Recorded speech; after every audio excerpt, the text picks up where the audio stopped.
When a murder's committed, it's always a race against time, to find the truth, to separate fact from fiction, to catch the killer, and to make sure that justice is served. But what happens when the truth vanishes with the victim? I'm Dr. Richard Shepherd, and I've spent my entire career as a forensic pathologist performing nearly 23,000 autopsies, including on some of the most high-profile cases of recent times. I've learned that the dead don't hide the truth, and they never lie. Through me, you'll be hearing directly from the victim.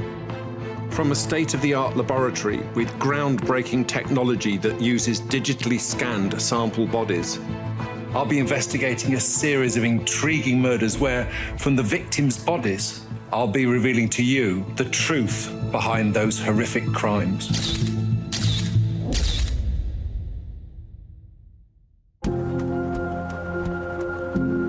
Maids Morton, on the outskirts of Buckingham, has a population of less than 1,000. It's not the kind of place you'd expect to find on the front pages. But this sleepy, tiny village would become the centre of a murder investigation so complex that it could only be solved from beyond the grave. Peter Farquhar, a 69-year-old retired schoolteacher, had requested to be buried in the churchyard, laid to eternal rest, never to be disturbed. but did Peter's body have any secrets it needed to tell? It was late October 2015, and Peter Farquhar was in good spirits. After being plagued by a mystery illness, he phoned a friend to say he was feeling better than he had in months. But within days, he was dead.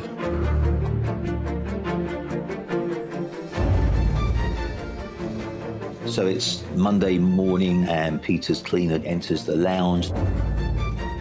On the right-hand side of the sofa is Peter. He's slumped over, lolling over to the right. It's clear that he's died. The cleaner dialed 999, and then she phoned a young man called Ben Field, who had been living with Peter. Ben Field, he was Peter's lodger. He was a student in some of Peter's classes at the University of Buckingham. He had moved into Peter's home, and, you know, they'd become quite close. Ben, in fact, turned up within a few minutes. He was there before the emergency services arrived. So when the paramedics came, Ben was there, and he was able to tell them that Peter had been having problems with his drinking. He was drinking heavily. The account that Ben gave of him drinking seemed to fit the scene. There was a small table beside Peter, and there was a bottle of whiskey on it, with 2/3 empty. There was a glass knocked over on the floor. So that seemed to fit the idea that he maybe drunk himself to death. There were no suspicions about Peter's death at all. No one raised any concerns about it. It was what it appeared to be on the surface, and no one had any doubt that that was the cause of Peter's death. But the truth of what happened to Peter Farquhar and how he really died could only be found in one place: his body. So when someone dies, unless there are suspicious circumstances or the cause of death can't be certified by a doctor, a post-mortem is performed. And in circumstances where there isn't any worry about it being a murder, then a routine post-mortem is performed by a hospital pathologist, usually. And I can show you on this digital table using this sample body. When we do a post-mortem like this, we start by making an incision from the base of the neck through to the pubic bone, and then we remove the skin and we look at the muscles underneath. I make an incision right down the front of the abdomen, and if someone is a heavy drinker, there's an immediate, strong smell of alcohol as the bowel and the intestines are exposed. We'll look at the contents of the abdomen, the contents of the chest, there's the liver, the bowel, the heart, the lungs. We'll look at all of those things to see if there's any injuries or if there's any disease. We then look at the top of the skull, and we take off the top of the skull and we look at the brain to see what's going on inside the head.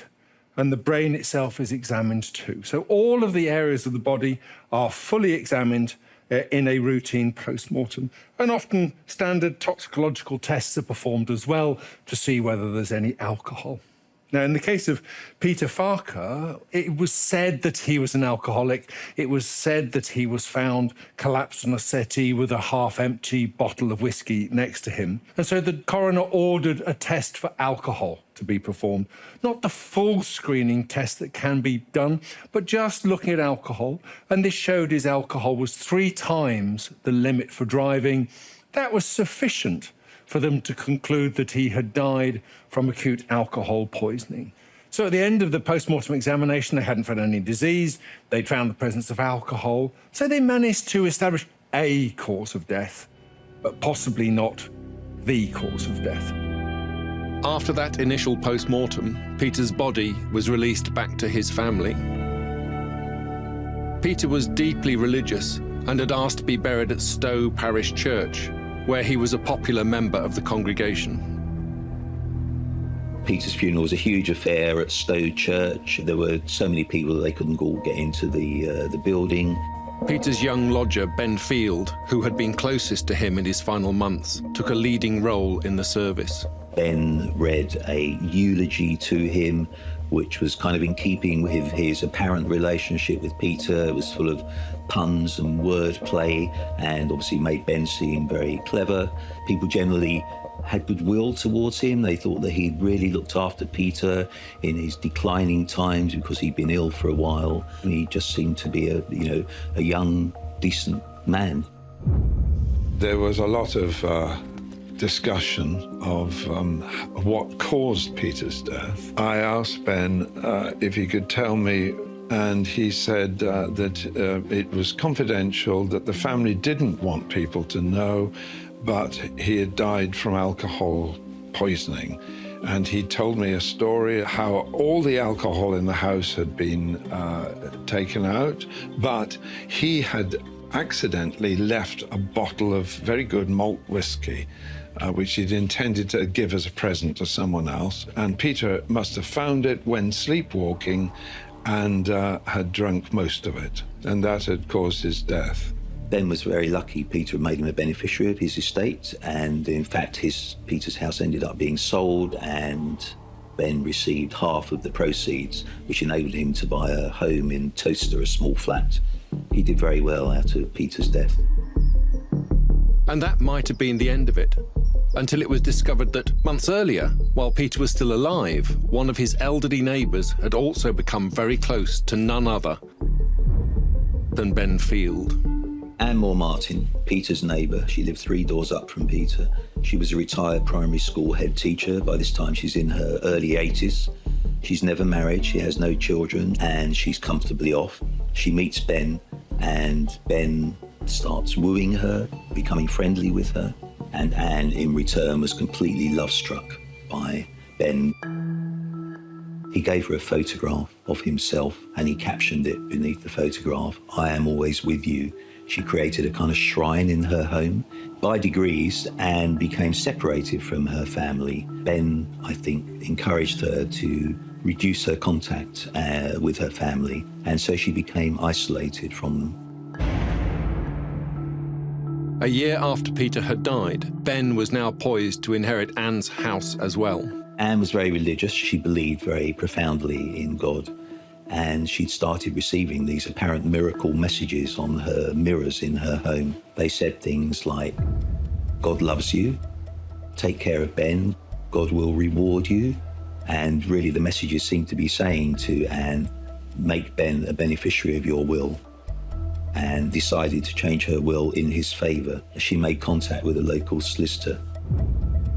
Unfortunately for Ben, it was the same solicitor that Peter had also gone to when he was changing his will in Ben's favour. And obviously the solicitor was suspicious. The solicitor raised concerns with Anne, but in December of that year, she went ahead and changed her will to benefit Ben. Less than 2 months later, Anne ended up in hospital, and the true nature of her relationship with Ben finally came to light. Eventually, Anne had a stroke, a minor stroke, and was admitted to hospital. And her niece, who was already concerned about Ben's role in her life, contacted the police. Then the police started talking to Anne, and she began telling them what had been going on. She'd also spoken to a friend about Ben having white powder, and that made the police suspicious as well. With the alarm now raised, Ben Field was arrested for fraud in March 2017. And once he was under police investigation, detectives started to realise that Ben Field's relationship with Peter Farquhar may also not have been what it seemed. Peter and Anne didn't really know each other very well. They were neighbours, but they weren't close. They were both single. They'd never married. They didn't have any children. They didn't really have a very close family. And they were both very vulnerable. So Anne died eventually of natural causes. She died of a huge stroke. There was nothing suspicious about her eventual death, but that didn't stop some of her family and some of the people who knew her believing that Ben must have been involved somehow or other in her death. Immediately, the police started looking at Ben's behaviour and his conduct, and they became suspicious of him and began to wonder if Peter and Anne might have been murdered. It was no longer now a fraud case, it was a murder inquiry.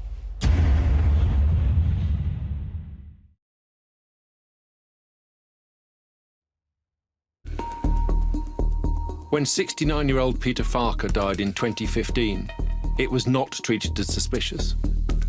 His body did, however, hold secrets which had not yet been discovered.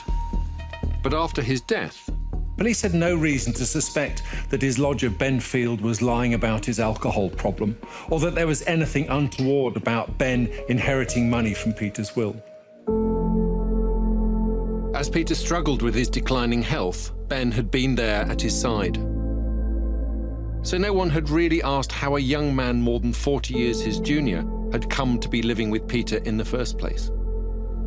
When he first met Ben, Peter was in his mid to late 60s.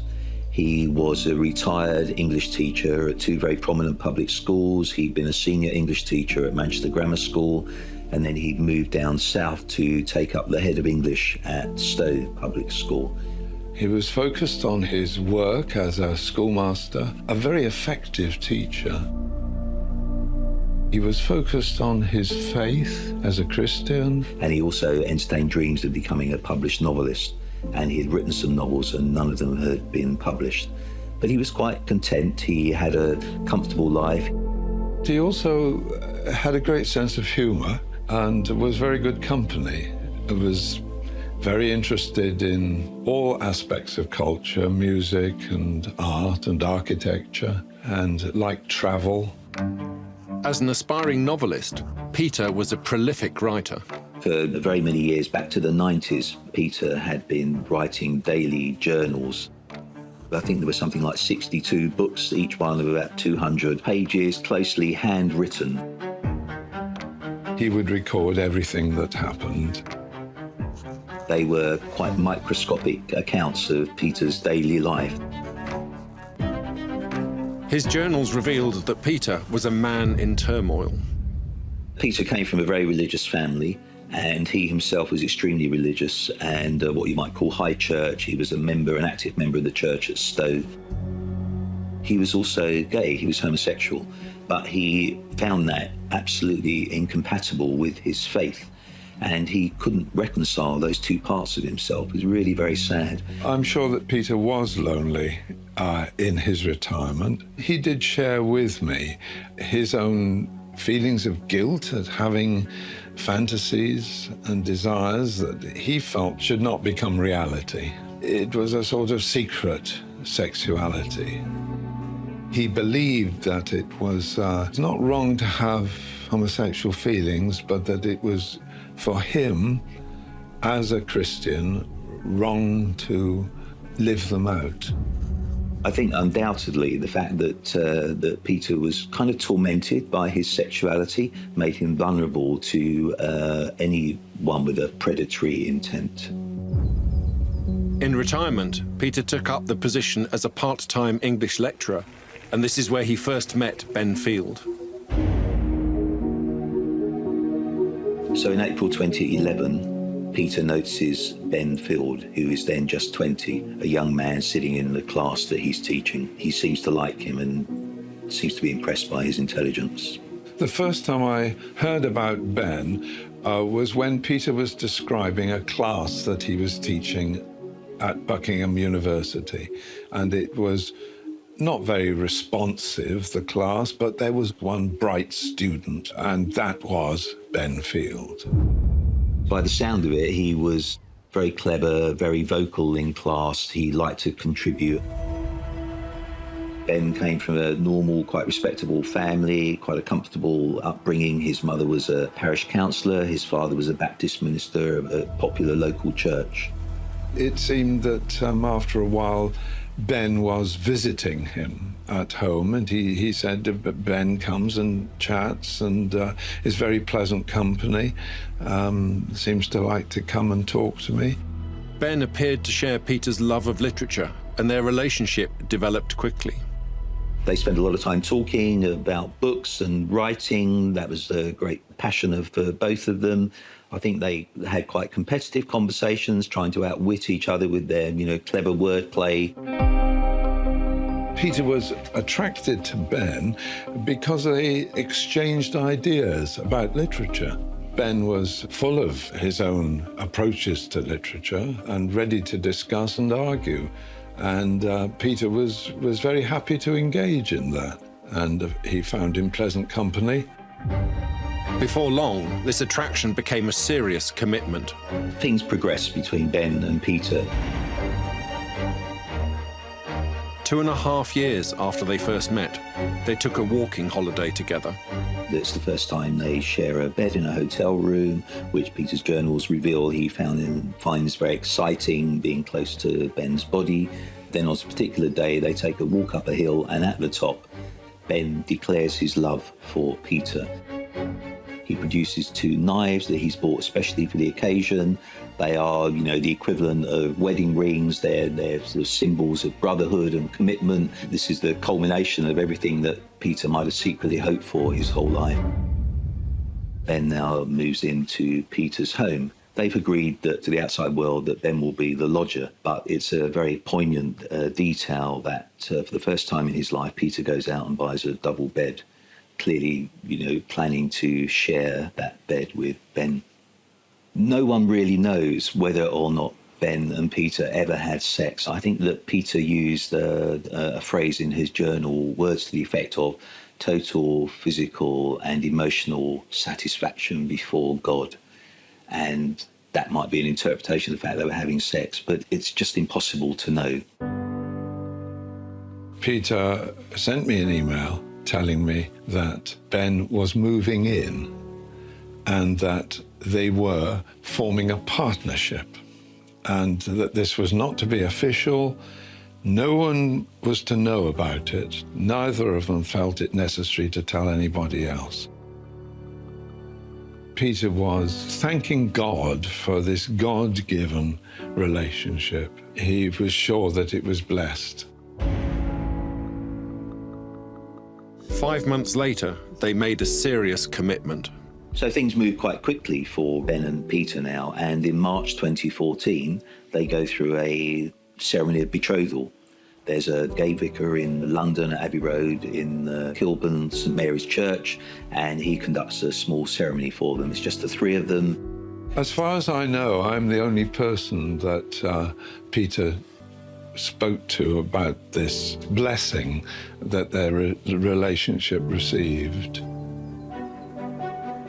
Although their personal relationship stayed private, their relationship with God was shared very publicly. Ben quickly established himself as a trusted member of Peter's congregation. Ben starts accompanying Peter to his church, Stowe Church, and Ben is charming and willing. He becomes a deputy church warden, essentially inveigling himself into the life of the church. The congregation, like everyone else who met Ben, found him very charming, plausible, very clever. Quite incredibly, he decided that he would seek to be ordained. Eventually, he was quite close to actually being ordained as a vicar. Ben Field did arguably groom those around Peter and in the local community. It seemed that he was trying to create the conditions to smooth the way into Peter's life and to gain acceptance so people wouldn't ask too many questions. And he seemed to be presenting a persona of somebody who was very religious and educated and caring, very much at variance with the truth. Ben was soon a core member of Peter's social circle. Peter had quite an active social life. He liked having people round to supper. He went round to other people's houses. The incredible thing about Ben is that people really liked him, and people perceived that he was really good for Peter and was looking after him. They understood that Peter was quite lonely and Ben was filling a void. But there were people who had their doubts. I do remember the occasion when we met here, and I went into the kitchen, and Ben followed me in and chatted and admired various objects in the house. And then he said, "This is the sort of thing I like." And he took out a flick knife. And suddenly the blade was flashed at me. I was a bit taken aback, a bit surprised at this, but I don't think I showed any reaction. But it was, in retrospect, a rather sinister moment. It was a moment that revealed the inner workings of Ben Field's psyche. Narcissism is a term that's used to describe a pattern of behavior that centers upon an individual's belief in their own superiority. Being superior to other people in their own minds, they're entitled to manipulate and exploit other people. They do typically demand attention as well. They seek opportunities to demonstrate their supposed superiority. So it's not just a sort of casual charm which sometimes they present towards the world all the time. Sometimes they can be vicious and vindictive as well. Despite the telltale signs, throughout their relationship, and even after Peter's death, no one raised any concerns about Ben Field. It was only a year and a half later, when Anne Moore Martin had also changed her will to benefit Ben Field, that Ben was arrested for fraud. The police started asking serious questions. They had started looking at all the huge amount of material that they'd recovered from their searches of Ben's homes, and they decided there was enough there to suggest that if they examined Peter's body in more detail, they may find fresh evidence. So the police eventually decided that they needed to exhume Peter's body from the cemetery at Stowe.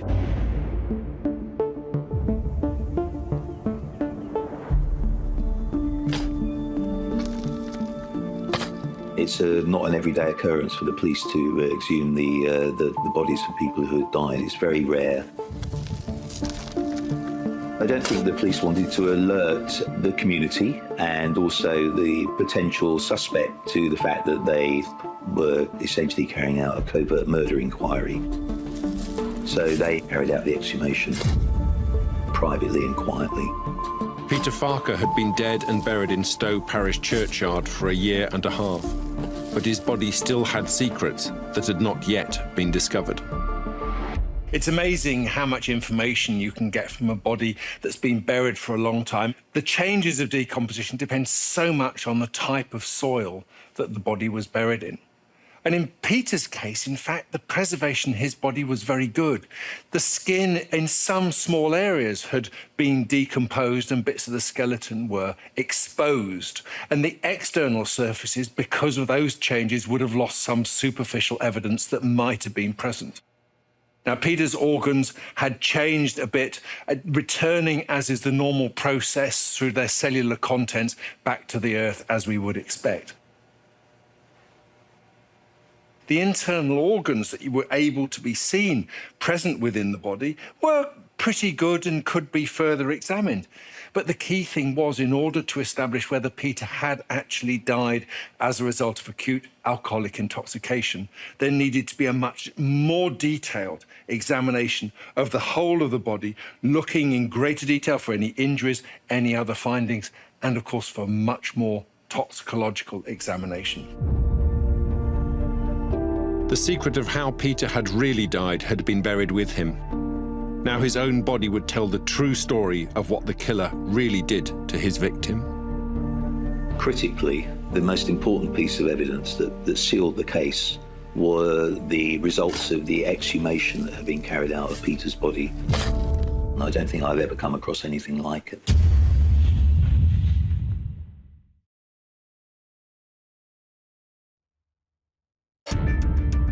When Peter Farquhar was found dead in 2015 next to a half-empty bottle of whiskey, no one had doubted that he died from excessive drinking.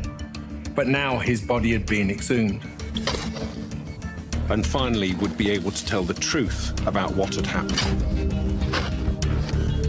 Peter's body was examined in far more detail during the second post-mortem, and his lodger Ben Field now also found himself under much closer scrutiny. I think he put on a good show, a good act. He was what my mother would have called a plausible young man. He knew how to talk to people and please them. Back in 2013, after moving in with Peter, Ben Field got a job at a local care home. He underwent training for how to look after the residents, and it seemed like a really kind, religious, type of thing to be doing, to be looking after others. I knew that he was putting himself forward for ordination, and I said, well, this is all good pastoral experience, helping people, and his reply surprised me. Yes, and it will help me look after Peter in his dementia, which I found a shocking statement. I was really very surprised. This was the first anyone had heard that Peter might be suffering from dementia. So I think towards the end of 2014, the beginning of 2015, some of Peter's friends began to notice some decline in his faculties. He seemed a little slow sometimes, a little sleepy. He seemed quite forgetful. Previously, he was very sharp-witted. He would sometimes say things like he was hearing voices. Peter suffered quite severe hallucinations and, almost like sort of out-of-body experiences, which he wrote about in his journal, seeing, shards of light and, small creatures and really very disturbing things. People were concerned. It was at about the same time that Peter was telling me regularly that Ben told him that he was sleepwalking, and he was doing things that he couldn't remember having done. Things like all the family photographs that were in the living room had moved up into his study upstairs. He couldn't find his car keys. He said, Ben always finds these things. I've hidden them around the house. I don't know what I'm doing. I fear I'm losing my mind. He was very distressed about this, as anyone would be. One of the nastiest occasions was when Ben showed him, he told me, a box of files which had become sodden with urine. And Ben's, you must have peed in it when you were walking, sleepwalking. So that was pretty shocking. And sometimes while Peter was going through these frightening episodes, Ben was filming him. They're exchanging very substantial amounts of money for, a glass of whatever. Where is it that you think they are? I'm not sure. I'm not sure myself. So where is it that they're buying these glasses of water?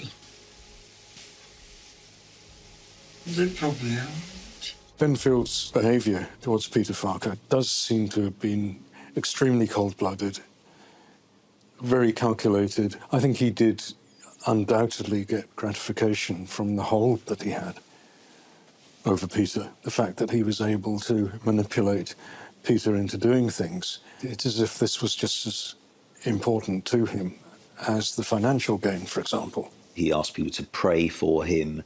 I suppose he feared that he might have dementia, or that he might be suffering some other kind of long-term illness that was creeping up on him. So in the summer of 2015, Peter had this book launch for a book called The Wide, Wide Sea that was one of his novels. And he started feeling very ill and behaving very strangely. And he would later write in his journal what a terrible day it had been and how he'd been having all these very odd, sort of unreal experiences during the whole event. I was told that He felt very unwell indeed, and that he could hardly sign copies of his book. I was not invited to it, which I think might have been a calculation on Ben's part. Peter suffered a number of accidents, injuries, and public humiliations. All of it, said Ben, evidence of dementia. Where can I get the reason for the call? Mr. Farquhar's fallen. His head struck a table on his way to the floor. Okay, what I can do is offer an assessment for the head injury. And how did he manage to fall? Was there a faint or a blackout before the fall, or what exactly happened? He's prone to falls. So he falls frequently because of something that's as yet undiagnosed, but probably a dementia. But Peter didn't actually have dementia. He'd been to see doctors, he'd even had an MRI scan, and there was no neurological explanation for the symptoms that he was displaying, and they'd also come on far too suddenly. Looking at the body on the digital table, we can see what a normal brain looks like. The surface of the brain is folded like mountains and valleys. But in dementia, what happens when the brain tissue is lost? Those valleys get bigger and broader. But when we cut across the brain, the ventricles, the holes in the middle of the brain that normally contain clear cerebrospinal fluid, those too get bigger and full of fluid. And Peter, when his brain was examined, showed none of these pathological signs of dementia. So if Ben had been making up symptoms to try and lay the groundwork to suggest that Peter was developing dementia, if he was lying about that, what else could he be lying about? The other issue that Ben started putting about was that Peter was drinking too much. People knew that Peter liked to drink, but no one really thought that he was drinking to excess. But now Ben was telling them that, his excessive drinking was causing him problems with his health. Peter was a steady drinker. He'd have a bit of gin and tonic in the summer or whiskey in the winter. We'd share a bottle of wine over dinner. It wasn't excessive. I never saw him drunk. Peter's drinking habits were not indicative of someone with an alcohol problem. He didn't seem like somebody who, drank everything he could lay his hands on, but because he was quite a keen social drinker, and so it wasn't a very big step for people to believe that he actually might be having problems with his drinking. And it was a problem that Ben suggested was spiralling out of control. So one night, Ben phoned the emergency services and told them that Peter had just taken an overdose. Ben said that he'd come home and found Peter with a bottle of gin and some pills. But then when he went to hospital, there was no evidence from tests that he'd drunk very much at all, and no suggestion of an overdose. Ben had convinced everyone that Peter was an alcoholic, but heavy drinking can leave its mark on the body. Peter's exhumed remains were in remarkably good condition, and his organs told their own story. Peter was found in his front room, slumped over on the sofa, and next to him was a half-full bottle of really quite expensive and very strong whiskey. The first post-mortem examination had done a very narrow toxicological examination, not really considering the wider forensic implications that had showed that he got a significant amount of alcohol in his bloodstream. The second post-mortem examination looked in somewhat more detail at his liver, but it still didn't show any evidence of alcohol-related disease. It's smooth, it's even, it's brown, and that's what a normal liver looks like. There was no evidence of the scarring and knobbly pallor that you associate with cirrhosis and liver damage. So was someone trying to construct a story here, telling tales about his life and his use of alcohol that might suggest something else was going on? And this was the crucial thing when there was a wider forensic examination of Peter. Could it be established that he necessarily would have died from the amount of alcohol that was present in his blood? Or was there something more sinister going on?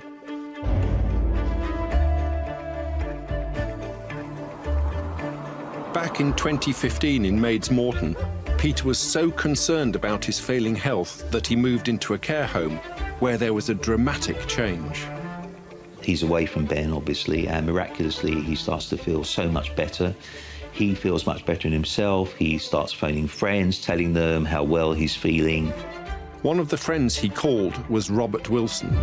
Oh, Robert, it's just Peter on a catch-up. I've actually been really very unwell. I had 3 emergency A&D outings. It was dreadful. I ended up spending a week in a nursing home. But quite suddenly it all cleared up. Sort of back to normal, thank goodness. He told me then that he'd been in a care home for a week, during which, he said, he did not sleepwalk at all. That stayed with me. I realised that I never really put 2 and 2 together to see that he'd never actually sleepwalked at all. Peter seemed relieved that his mysterious symptoms had disappeared, but his moment of happiness was all too brief. He goes home, he goes to his church, and he tells the congregation that he's feeling much better. Everyone's really pleased.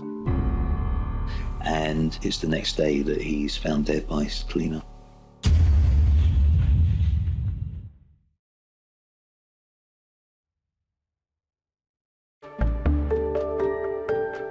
When Peter Farquhar died in 2015, foul play wasn't suspected and it wasn't investigated any further.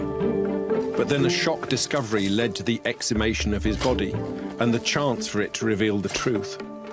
It was discovered that Peter's lodger, Ben Field, had also convinced 82-year-old Anne Moore Martin to change her will in his favour, setting off a chain of events that would prove to be his downfall. As it would turn out, of course, Ben was shot himself in the foot when he was trying to gaslight Anne and get into her will because he pushed her to make contact with the solicitor, and she contacted the very solicitor who already knew what he was done with Peter in getting into his will. Ben Field was arrested for fraud, and as part of the investigation, detectives searched Ben's home. That's when they found his diaries. All these notebooks of Ben's in which he'd written effectively what he planned to do, what he'd done.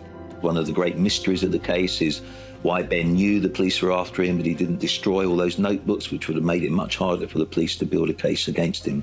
He left everything there. But police still didn't have enough evidence to charge Ben Field with murder. They needed to prove he had intended to kill Peter. It took the police so long to get to grips with this case. It was so difficult for the police to read all this tiny spidery writing, but eventually they started realising what he'd done, and not only that, but realising that he'd written down what he'd done. So in January 2018, he was arrested, and this time he was arrested for murder. There was an overwhelming amount of evidence from Ben's own hand that he had always intended that Peter would die. He'd drawn this little illustration of a grave, and beside it he'd written, "The hole is the goal." And he was referring to Peter. He'd written about attacking him. He'd written down how he wanted to hit him with a hammer. 2015, he'd written, "End Peter." And of course, that's what happened. The notebooks revealed the mind of a killer. I think the extensive and detailed note-keeping, it might be seen as him adopting a really professional approach to what he was doing. It's as if he prided himself on his meticulousness and attention to detail. I think there were over 50 instances in which Ben had written that he had given Peter sedatives, benzodiazepines in various forms. The police also discovered, of course, that Ben had been stealing drugs from the care home where he worked, which enabled him to do that. And they also saw that when Peter was suffering these out-of-body experiences, in fact, he'd been given these psychedelic drugs, a drug called BK2CB. That was why he'd been having these terrible reactions. But although he had written about drugging and killing Peter, it wasn't proof that he'd actually carried it out. Only the truths revealed by Peter's body during the second post-mortem could provide the proof. It had been established that there was no evidence of alcoholism or dementia, as Ben had claimed. But was the body holding more secrets?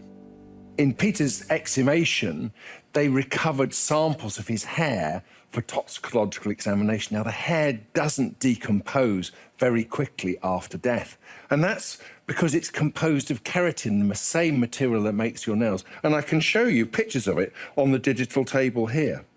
We know hair grows in life at about 1 centimetre per month in an adult. In Peter's case, there were about 6 centimetres of hair, meaning the toxicologist could look at the drugs he had taken or was administered over the 6 months of his life.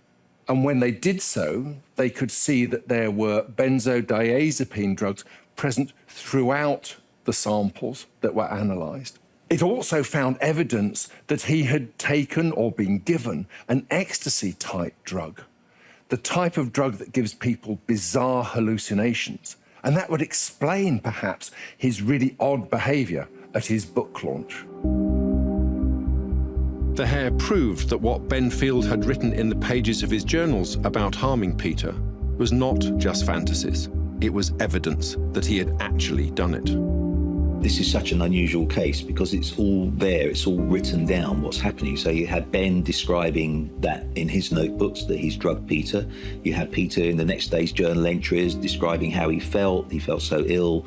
And then you have the forensic science, you have the evidence of the hair samples from the exhumation revealing that the whole time that Peter was being drugged. Gaslighting is a behaviour that would be consistent with some of what narcissists do, because it really is concerned with undermining another person, destroying their confidence, and maybe getting the person to question their own beliefs. You know, they don't know what's real anymore, to make him feel depressed over the fact that he seemed to be losing his faculties.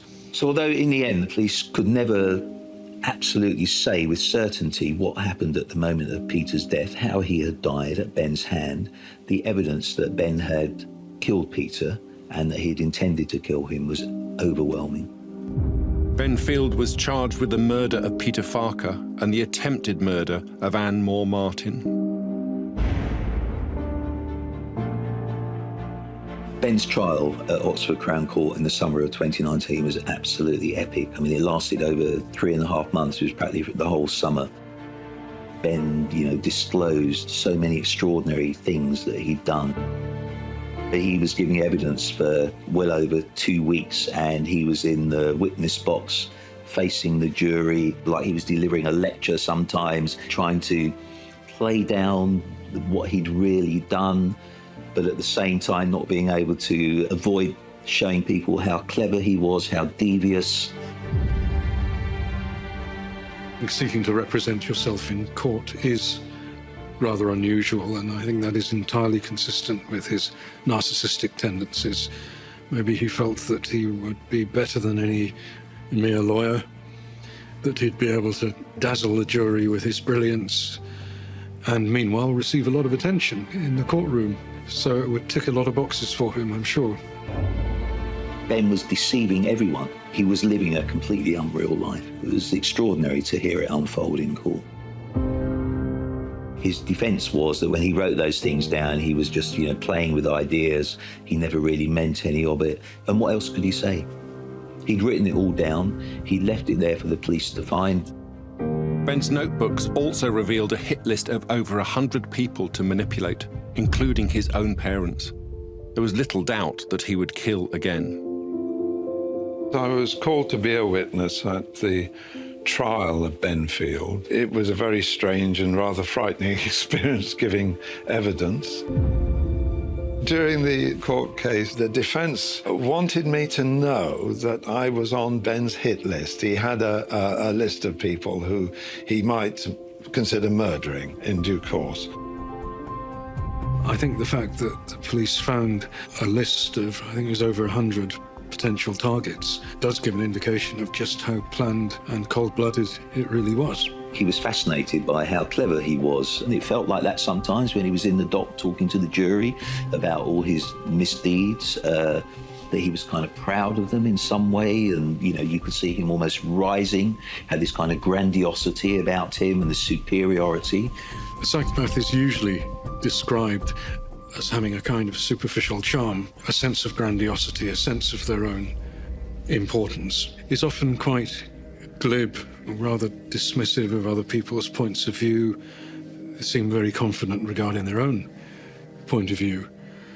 There's a great willingness to use deceit to achieve their own ends.